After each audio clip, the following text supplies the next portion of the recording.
What's going on, guys? I'm Steve. Welcome back to the channel. Welcome back to another video. If it's your first time stopping by the channel, hit that subscribe button. Trust me, you won't regret it. If you're a returning subscriber, as always, guys, welcome back, and I do appreciate the support.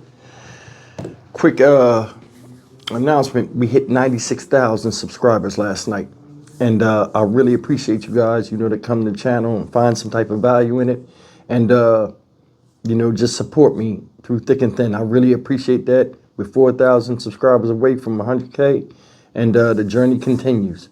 But I want to talk a little bit about the breaking news late last night after around 6 o'clock out there in Northeast Philly. Shout out Northeast Philly. There was a plane crash of a medical jet.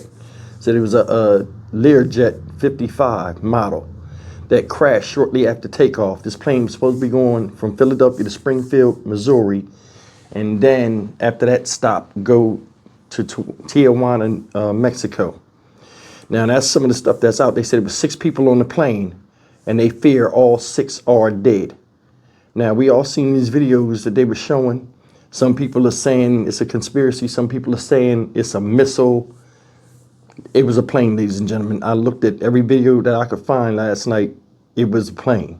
And they said this plane had a max height of leaving the takeoff when it was, climbing to takeoff, climbing the altitude. They said it was at 1,600 feet when everything estimatedly went wrong. And there's something on that plane that happened. Now, we don't know what happened. It's fresh.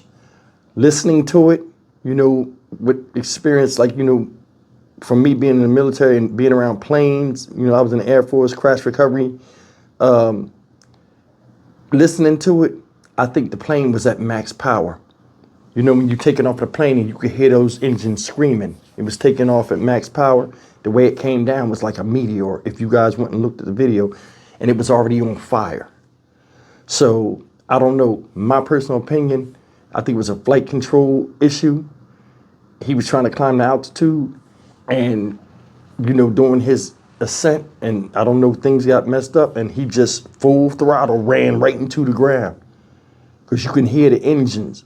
And that plane got 2 engines, and somebody it might be an engine failure. You could hear both engines. If you've been in the military, like the Air Force, and you've been around those big military airlift command planes, C5, C-141s, all those stuff, you can tell when more than one engine's firing, and you can tell when they're running at almost full capacity. I think he was trying to get the altitude. Something happened in the plane, either with the pilots or some type of flight control issue where this plane flipped and careened. 1,650 feet is not that high above the ground when you're in a plane that's moving over 11,000 feet per minute, trying to climb. So that in that quick, it can invert and then boom. But I want you guys to take a look at the information they have out right now. They got a National Transportation Safety Board, one of the people that was a part of that. He'll come on and speak with you guys as well. And it's daylight out there now. You know what I'm saying? Shout out Philly. And you'll see the hole in the ground and all type of stuff, man. The way this looked yesterday, as violent as this impact was, I'm shocked. Only 6 people lost their lives. And if that is the case, maybe ones that lost their lives, rest in peace. And thank God there wasn't more people that were lost in this tragedy. Take a look at what they have so far. In that tragic crash in Philadelphia. It happened in the middle of a residential and shopping district last night. We want to warn you, the video may be disturbing to watch. The crash and fireball were caught on multiple doorbell and dash cams in the area. Here's what we know this morning. A Learjet registered to an air ambulance company crashed as it took off from Northeast Philadelphia Airport around 6:30 p.m. Eastern. The crash created what witnesses called a mushroom cloud of fire and smoke when it went down just 3 miles from the runway. The plane reached 1,650 feet, then, according to Flight Radar 24 data, plunged from the sky at a rate of more than 11,000 feet per minute. The plane, a 43-year-old Learjet 55, was carrying a medical patient, her mother, and 4 crew members from Philadelphia to Tijuana, Mexico, with a midway tech stop in Springfield, Missouri. News Nation's Caitlin Becker is live on the scene in Philadelphia with the very latest. Caitlin, good morning. What are you learning? Well, Hannah, the investigation is ongoing here. It's really just getting started. It's being headed up by the NTSB, and something that authorities want people in the area to keep an eye out for is possible debris. Bits of this plane have scattered several blocks. We actually stumbled upon some. I found this right next to our news truck after the last time I spoke with you. You're taking a look at bits of what appear to be from the plane, and this looks like an O2 canister here. It says Jet Rescue Ambulance on it there. We actually have some close-up footage that you can see in detail what we're looking at. It's unclear what that is here, but these are things that authorities are now aware of, and they're going to have to come and pick up, because this is going to become part of the investigation. Now, to give you an idea of where we are, we're 3 blocks from where this happened, and this is literally, take a walk with me here, our news truck right here. These bits of debris fell all over this residential area. There's a shopping district here. I'm going to have you cross the street with me here. The Four Seasons Diner. Against the window right there, you see a patch of cardboard. Almost the exact same debris that we saw over there went through the window as well. That valve that you saw, very similar. Another O2 canister went through that. It actually hit someone. They appear to be injured. We went inside. They didn't want to talk, however, did share photos of what went through the window, and it looks almost identical to what we are seeing out here. So all of these bits that we're seeing, and you can kind of see there's police presence everywhere. This is all kind of cordoned off. We were lucky enough to get in here as close as we are to the investigation, which is happening primarily 3 blocks that way. That's where the plane went down. The FAA says the National Transportation Safety Board will lead the investigation into just what happened. Here with us now is former NTSB board member John Golia. John, good morning. Thank you so much for joining. The sun is just coming up in Philadelphia. I want to ask, this is the first look investigators are getting while the sun is up in the daytime. What are investigators looking for now at this stage? The first order of business will be to document all the pieces in the location. So they're going to go over the whole field. They're going to go right back to the airport because it was only in the air 30 seconds. So they'll start on the airport and start looking for any pieces that may have fallen off the airplane before the impact.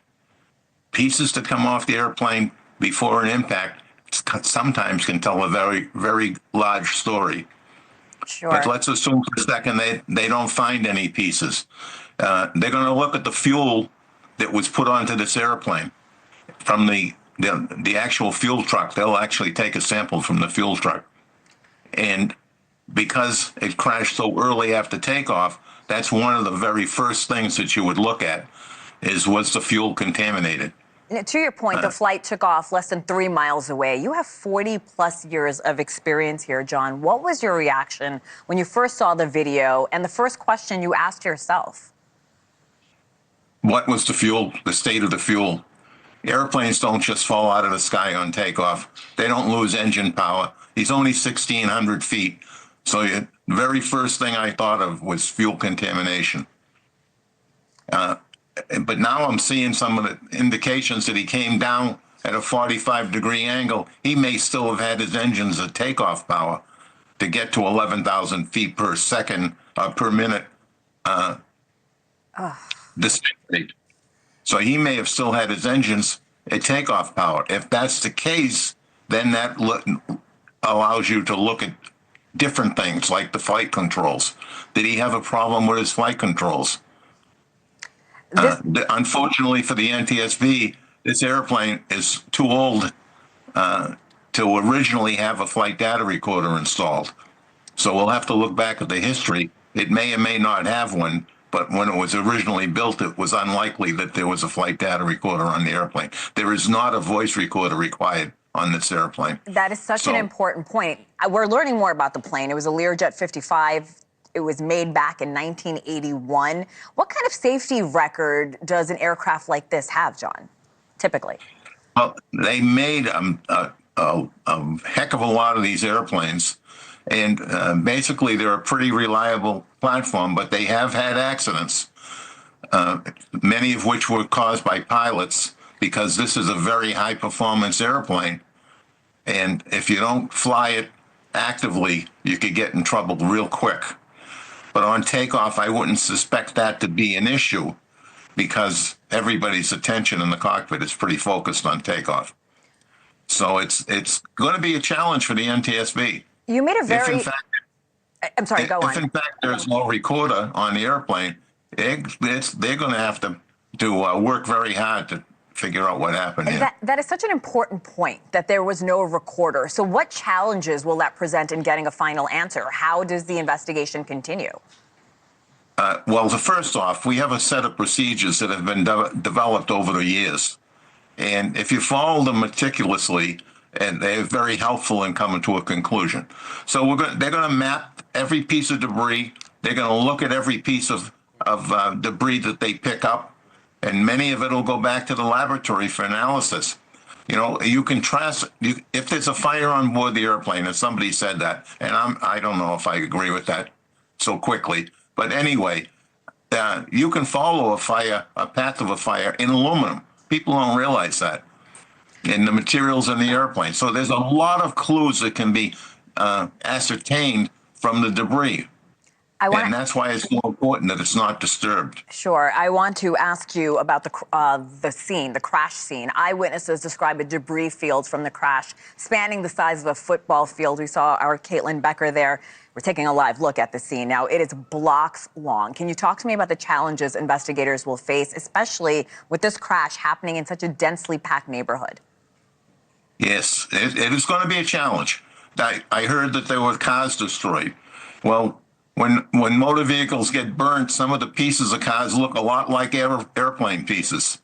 So separating the one from the other, it's going to take time. This accident it was probably going to take over a year before we see any kind of indication of what happened. Medevac, Med Service 056, on departure, turn right heading 290, runway 24, clear for takeoff, wind 25010.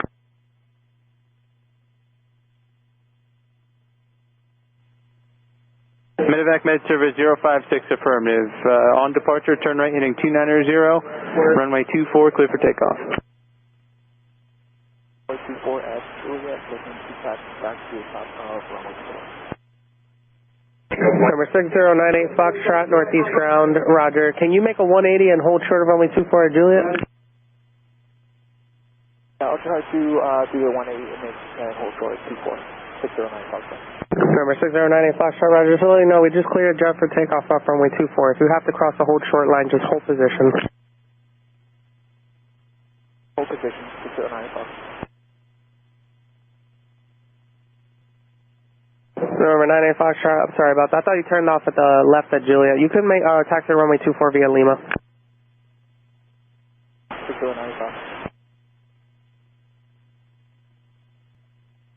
Medevac, Med Service 056, contact Philly departure 123.8. 123.8, Mike Tango Sierra 056 Medevac. Thank you, good day. Medevac, Med Service 056, Northeast Tower, contact Philly 123.8. Medevac, Med Service, Northeast Tower. Medevac, Med Service 056, Northeast Tower, you on frequency? Medevac, Mike Tango Sierra 056, northeast tower. How do you hear this transmission? Northeast Tower ground, 6098 Foxtrot, hold short runway 24, heading to the top of Negative. We. Medevac, Med Service 056, Northeast Tower. Northeast Tower clear, 609 Foxtrot, hold short runway 24. Then we pick up high Foxtrot. 56098 Foxtrot, Northeast ground, roger. Stand by one. I'll get back to you when I can. Stand by. Philly Northeast ground, expect jet 765.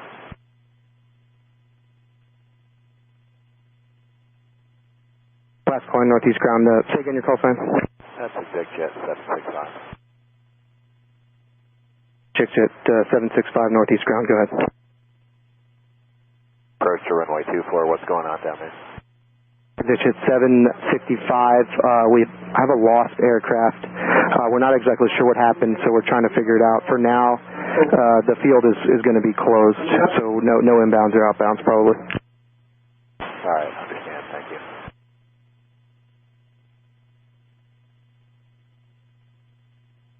For 60908 Foxtrot, I'm sure you copied that, but for right now, we're gonna call the field closed.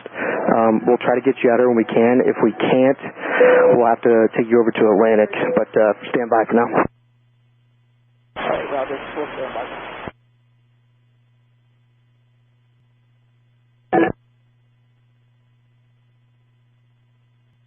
Archer 60908 Foxtrot, Northeast Ground, you up? Yeah, we're out for you. Number 908 Foxtrot, it's probably going to be a while until you guys get out. I don't know how much fuel you guys have. What are your intentions? Do you want to go park over at Atlantic? We'll go park to Atlantic. Number 908 Foxtrot, Roger. You can taxi via Lima, cross runway 33 at Lima, hold short runway 24 at Alpha.